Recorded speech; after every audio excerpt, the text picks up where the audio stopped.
যৌবন যেন তোকে আমার থেকে দূরে না সরায়। কাম্মিন শাব সাবাকাকা ইলাল মাউত, কত যুবককে তো আমরা যৌবন অবস্থায় কবরের কোলে শোয়াই দিলাম, তোকেও শোয়াই দিতে পারি। বাপ তুই প্রস্তুত কতটুকু? কি বলো যুবক, দুনিয়াই শেষ? হ্যাঁ না না, আমাদের যুবকরা ভাবে দুনিয়াই শেষ। নাইলে এই রায়পুরও পাওয়া যাবে যুবকরা, আমাকে প্রমাণ দিবে, রায়পুরও এমন যুবক পাওয়া যাবে সে সারা রাত্র সজাগ থাকে শুধু নেট বিক্রি করার জন্য। এই এলাকায়ও পাওয়া যাবে, এই বাজার এলাকায়ও পাওয়া যাবে, সারা রাত্র সজাগ থাকে শুধু নেটের সাপ্লাই দেওয়ার জন্য। বন্ধুর নেট শেষ, সাথে সাথে ফোন করছে, বলছে চিন্তা করিস না, এক্ষণ পাঠায় দিতেছি। সারা রাত্র সজাগ থাকে। আর বন্ধুরাও জানে, এদের কাছে নাম্বার আছে, এরা সবাই নাম্বার জানে। এদের কাছে জিজ্ঞেস করলে যুবকদের কাছে, রাগ হয় না, তোমাদের পায়ে হাত রাখে। আমি তোমাদের যৌবনের মূল্য বুঝাইতে চাইতেছি। যৌবন অবস্থায় চলে যেতে পারে, সত্য এটা। এই জন্য আল্লাহ সতর্ক করেন, আমাদেরকে সতর্ক করেন, ইবনা আদম লা তাফরাহ বিদুনিয়াইকা ফাইন্নাকা দায়রা মুখাল্লাদ। ও মানুষ, দুনিয়ার উন্নতি তোমাদেরকে যেন বিমুখ না করে। কোরআন সারাদিন চিৎকার দেয়, মা গররাকা বিরাব্বিকাল কারীম, রব্বে কারীম থেকে তোকে বিমুখ করলো তো করলো কে? কোরআন চিৎকার দেয়, কুতিলাল ইনসানু মা আকফারা। ও মানুষ, তুই অকৃতজ্ঞ হইলি তো হলি কি কইরা? এরকম আকল নিয়ে অকৃতজ্ঞ হইলি কি কইরা? এরকম বিবেক নিয়ে অকৃতজ্ঞ হইলি কি কইরা? এরকম বুদ্ধি নিয়ে অকৃতজ্ঞ হইলি কি কইরা? এরকম বিদ্যা নিয়ে অকৃতজ্ঞ হইলি কি কইরা? উচিত তো ছিল গাছে ফল হোক আর শাখা প্রশাখা ঝুঁকা যাক, তোকে আমি বিদ্বান বানাইলাম, তুই আমার থেকে দূরে সরলি তো সরলি কি কইরা? কুতিলাল ইনসানু মা আকফারা। আসেন, আমি শেষ জায়গায় চলে আসছি, আর লম্বা করবো না। আসেন একটু ভাবি আজকে, তাইলে এই সভা সার্থক, এই আয়োজন সার্থক। যদি আমরা একটু ভাবি যে চলে তো যেতে পারি যে কোনো মুহূর্তে, কিন্তু আমি প্রস্তুত কতটুকু, প্রস্তুতি কতটুকু, কতটুকু আমি প্রস্তুত, কতটুকু আমার প্রস্তুতি। দুনিয়ার কোনো জিনিস তো চলবে না। আমি আপনাদেরকে প্রমাণ দিতে পারি, এখানে একজনও পাওয়া যাবে কিনা আমার সন্দেহ, যে প্রতিদিন নিজের মরহুম মা বাবার জন্য, দুনিয়ার থেকে চলে যাওয়া মা বাবার জন্য ডেলি 2 রাকাত নফল নামাজ পড়ে। এরকম এখানে একজনও পাওয়া যাবে কিনা আমার সন্দেহ।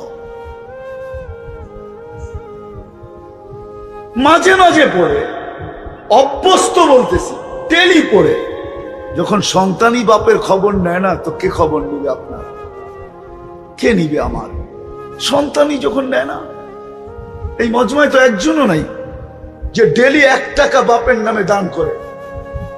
এই অভ্যাসে অভ্যস্ত তো কেউ নাই। 1 টাকা শুধু, প্রমাণ এটাই মিলল, চলে যাবে, কেউ আমাদের খবর নেবে না। আমার প্রস্তুতি আমাকে নিতে হবে। সত্য এটাই, দুনিয়ার কোনো জিনিস চলবে না ওইখানে। চললে আবু তালেবেরটাই চলতো, তাইলে আবু তালেবের কবর আমাকে প্রতি বছর কাঁদাইতো না। যখনই দেখি তখনই চোখে পানি আসে যে আল্লাহ তোমার ইনসাফ। এত বড় পরিচয়, এত বড় সম্পর্ক, কোনো মূল্য হইল না, কোনো মূল্য হইল না। অথচ ওই বন্ধু, মেরাজ কেন হয়েছে জানেন? মেরাজ শত কারণ, তার ভিতরে একটা কারণ এটো, আল্লাহ বলে কথা বলছি অনেকের সাথে দুনিয়াতে রাইখা, আপনার সাথেও যদি দুনিয়ার সাথে রাইখা কথা বলি তাহলে মজা হবে না, বন্ধুত্বের পরিচয় হবে না। বিদায় উঠা চলে আসেন, পাশে বসায় কথা বলি। মেরাজ অনেক কারণে হয়েছে, 1 কারণে না, 2 কারণে না। হুজুররা হয়তো বলবে যে নামাজের জন্য মেরাজ হয়েছে, আমি মানি, কিন্তু মেরাজ আরো কারণে হয়েছে। আমেনা যখন কোলে নিয়ে কাঁদতে ছিল, হাঁটি হাঁটি পাপা কোলে নিয়ে কাঁদতে ছিল, আমার মনে হয় আমেনার কান্না দূর করার জন্য মেরাজ হয়েছে। আল্লাহ মনে হয় কানে কানে বলছেন, আমেনা কাঁদিস কেন? আব্দুল্লাহ তো নাই, আব্দুল্লাহ থাকলে কি হইতো? বাচ্চা যখন হাঁটতে শিখে তো সবচেয়ে বেশি খুশি হয় বাবা। বাবা এদিকে নিয়ে যায় ওদিকে নিয়ে যায়, হাঁটার গতি বাড়ায়, আঙ্গুল ধরে হাঁটায়া মাঠে ছেড়া দেয়, রোটে ছেড়া দেয়, বাজারে ছেড়া দেয়, মানুষকে দেখায় আমার কলিজার টুকরা হাঁটতে শিখছে। আব্দুল্লাহ তো নাই। আল্লাহ বলছে কাঁদিস না, আসতে দে সময়। আব্দুল্লাহর কই ঘুরাবে আর কই নিয়ে ছেড়া দিবে আর কাকে দেখাবে? আমি আসবো একদিন, আসতে দে সময়, আমি বন্ধুকে নিয়ে যাব ঘুরাইতে। ওইটার নামে মেরাজ। আমি বন্ধুকে ঘুরাইতে নিয়ে যাব, সব দেখায় নিয়ে আসবো। সত্য এটি। ওই পরিচয় যখন চলে নাই, ওই পরিচয় যখন চলে নাই, ওই বাধাই যখন চলে নাই, তাহলে ফেরাউনের বাড়ির কৃতদাসীর কবর আমাকে কাঁদাইতো না। আমি ফেরাউনের বাড়ির কৃতদাসীর কবর দেখছি, তার কবরের সুঘ্রাণ এখনো আমার নাকে আছে। ওই দিন থেকে আমি কোনো পারফিউম ব্যবহার করি না, আমার মনেও হয় না ব্যবহার করার, মনও চায় না। আর ব্যবহার করলেও মনে হয় ভিতর থেকে ধিক্কার দেয় যে ওই ঘ্রাণ শোনার পরে তুই মানুষের বানানো পারফিউম কি করে ব্যবহার করিস? ওটা তো খোদা প্রদত্ত সুঘ্রাণ, কিয়ামতের সকাল পর্যন্ত বাহির হইতে থাকবে। যেই সুঘ্রাণ দেখা মেরাজের রাত্রে আল্লাহ রসুল দাঁড়ায় গেছে, বলছে ইন্নি আজিদু রিহা জান্নাহা হুনা। আসেন, কথা শেষ জায়গায় চলে আসছে, আসেন ভাবি, চিন্তা করুন, তাইলে বিকাশ ঘটবে যে আমি প্রস্তুত কতটুকু, প্রস্তুতি কতটুকু। কি ভাবতে রাজি? হ্যাঁ, কে কে রাজি দেখি? হ্যাঁ, নামান। আল্লাহ উম্মতের জন্য সহজ করছেন, বেশি কিছু করতে হবে না, একটাই যদি করতে পারি তাহলে যথেষ্ট। এই উম্মতের জন্য সহজ। আমি তো শুনাইতেই পারলাম না, এমন গরম। জানি না আবার কখনো আশা হয় কি হয় না।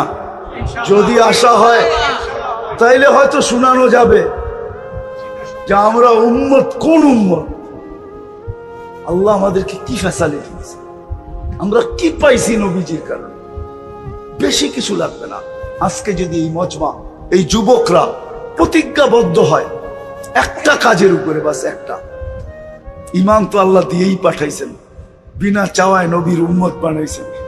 একটা জিনিসের উপরে যদি আজকে অঙ্গীকার করতে পারি যে আজকের থেকে 5 ওয়াক্ত নামাজ কখনো ছাড়ব না, অঙ্গীকার বিলকুল, ওয়াদা পাক্কা, তাইলে আমি আপনাদেরকে সুসংবাদ দিতে পারি, ইদা সালুহা সালুহা সাইরুল আমাল। নামাজ ওকে, জীবন ওকে। নামাজ কমপ্লিট, জীবন কমপ্লিট। এই জন্যই তো হাদিসে আছে আউয়ালু মা ইউহাসাবুল আবদু ইয়াউমাল কিয়ামাতি আস-সালাহ ইদা সালুহা সালুহা সাইরুল আমাল। প্রথম আল্লাহ নামাজ দেখবে ওকে কিনা। নামাজ ওকে, সব ওকে। নামাজ ওকে, সব ওকে। আজকের থেকে নামাজ ছাড়বা। আল্লাহ রসুল দুনিয়াতে যেদিন পা রাখছেন, চাদরে রাখতে দেরি, সেজদা করতে দেরি করেন নাই। আমি তো বলি আল্লাহ রসুল সেজদা করেন নাই, মেসেজ দিছেন উম্মত নিয়ে আসছি, কিন্তু নামাজ নিয়ে আসছি, নামাজ আইসেই মেসেজ দিছেন। যাওয়ার সময় চিৎকার দিতেছেন আসসালাহ আসসালাহ। আজকে যদি এই মজমার যুবক এরা যদি প্রতিজ্ঞা করে যে রব্বে কাবার উপরে বড় কসম খায়া, যদি প্রতিজ্ঞা করে আল্লাহর কসম খায়া যে আমরা নামাজ আর কোনো অবস্থায় ছাড়বো না, না না না না, ছাড়বো। হ্যাঁ, আরেকটা জিনিস, দ্বিতীয় যেটা, সেটা হলো নবীর আদর্শ। হক্কানি আলেমদের কাছ থেকে শিখবো। আমি তোমাদের পায়ে হাত রাখা বলি, বিশেষ করে যুবকদেরকে, একটা নবীর আদর্শ হইল নিজের সঙ্গী বানায় নাও। একটা অনেক, একটা আদর্শকে সঙ্গী বানাও। যেমন চুল কাটা, যেমন ডাইন দিক থেকে সবকিছু করা, শার্ট পরো ডাইন আগে, ডাইন হাত আগে ঢুকাও, প্যান্ট পরো ডাইন পাও আগে ঢুকাও, জুতা পরো ডাইন আগে ঢুকাও। একটা আদর্শকে তুমি তোমার সঙ্গী বানাও। রব্বে কাবার কসম, হইতে পারে একটা আদর্শ। আল্লাহ রসুল বলছে একটা সময় আসবে, ওই সময়টা এখনই, ফিতনার সময়, যখন একটা সুন্নতকে ধরে জ্বলতে জ্বলতে জ্বলতে জ্বলতে কবরে পচবে, ঈমান যদি ঠিক থাকে, তাহলে আমি রসুল 100 শহীদের মালা নিয়ে স্বাগত জানাবো। এই জন্য রসুলের একটা আদর্শ হইল নিজেকে সঙ্গী বানাও। আর ওটা শিখবে কোত্থেকে? নেট থেকে। হ্যাঁ কি? কিন্তু এই কথা তোমাকে অবশ্যই বলবো, আলেমের দিকে হাইটা যাওয়ার সওয়াব কোথায় পাবে? একটু বসার সওয়াব কোথায় পাবে? একটু দেখার সওয়াব কোথায় পাবে? একটা মুসাফার সওয়াব কোথায় পাবে? সম্পর্কের সওয়াব কোথায় পাবে? এই জন্য বলবো, হক্কানি আলেমদের কাছ থেকে নবীর একটা আদর্শ হইল নিজেকে সঙ্গী বানাও। কি বলো, বানাইবা?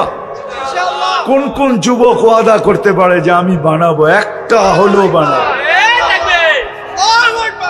আল্লাহ আমাদেরকে আমল করার তৌফিক দান করেন।